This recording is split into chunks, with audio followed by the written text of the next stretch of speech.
basics are often brushed off to the side in favor of new fancy TikTok exercises.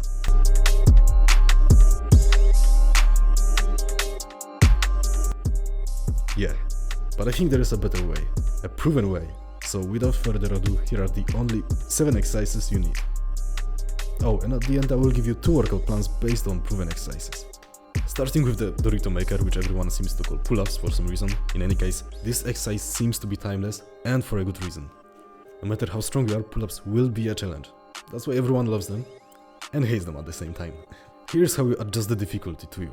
And don't worry, I started with level 1. Level 1, wall pull. Find a door frame or something that can support your body weight. Then pull and go back. Level 2, Australian pull-up. Get a table or a pair of rings. Lie down, engage your core and pull. Then go down as much as possible.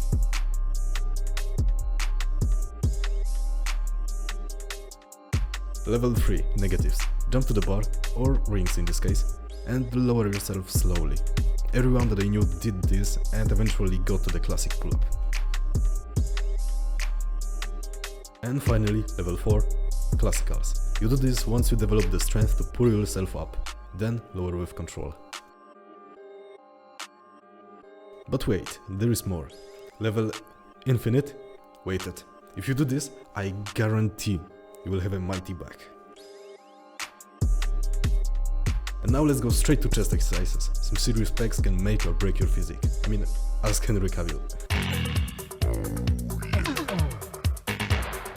Anyways, push-ups are the one for you, for the chest, because the versatility of this exercise is unmatched. Here are some ways you can get the most of it. Firstly, elevate your hands with something so you can go deeper, like this, or if you are in the mood, like this. You can target different parts of your chest by changing the elevation of your feet. As a rule of thumb, the higher your legs are, the more you engage the upper chest. And that takes us to the next thing, difficulty. Find something that works for you. Incline push-ups. Elevate your hands above your feet. The more the easier. The awesome part is that you can go lower as you get stronger, until you get knee push-ups. Here you can implement the elevation we talked about before, so you get that full range of motion. You can even experiment with strengthening your legs, so eventually you can get the full push-up. Now keep your legs straight and core engaged. It should look something like this. Go as deep as you can and then go back. Now the decline. The higher you go, the more weight you put on your hands. Speaking of weight, weighted push-up. The awesome part is that you can make it as hard as you want, targeting what you want. You can use a weighted vest or a heavy backpack. Also, placing something heavy on your back can work too, but it may be troubling during incline or decline push-ups. But don't ask me how to put a heavy plate on your back. Good luck with that. Wash your fingers though. Now let's deal with shoulders, biceps and triceps. I grouped them together because they do have a similarity. You need something heavy to train them. If you have access to some dumbbells, that's awesome. Everything applies the same. But I will show you how to do this with a backpack. You know, like a real warrior. Let's start with shoulders. Commonly you divide your shoulders into 3 parts, front, back and side. But actually, we already dealt with the first 2.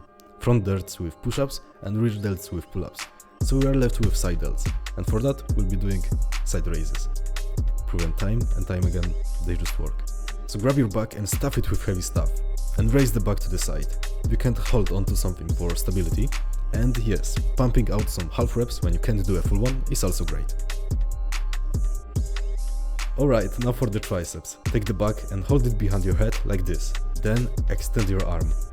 Note that some people might encounter shoulder pain in this position when the load is too heavy, so don't overdo it at first, but at the same time try to push hard. In this business nothing comes for free. Shoulders, triceps, biceps of course. Grab the back again, this time like this, and curl. Go all the way, both ways, rapidly up and slowly down. And actually, that's arms all done. Next up, to complete the whole puzzle, the legs, starting with quads. There are actually many good options to choose from, so let's start from the easiest. Squats. Place your feet outside shoulder width and toes pointing outwards. Experiment with what works best for you. Now go down and push up. If you can do more than 20 repetitions, instead do weighted squats. Same thing as before, but you can use additional weight for the right challenge. You can do them like this, or this. Split squat, with or without weight. They look like this. Just don't rush, do methodically.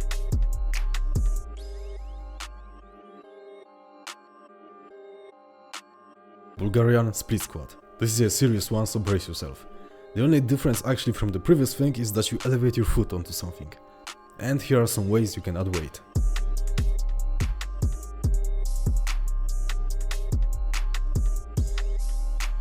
And finally we have hamstrings. Take your back, hold it to your chest and bow down without bending your knees.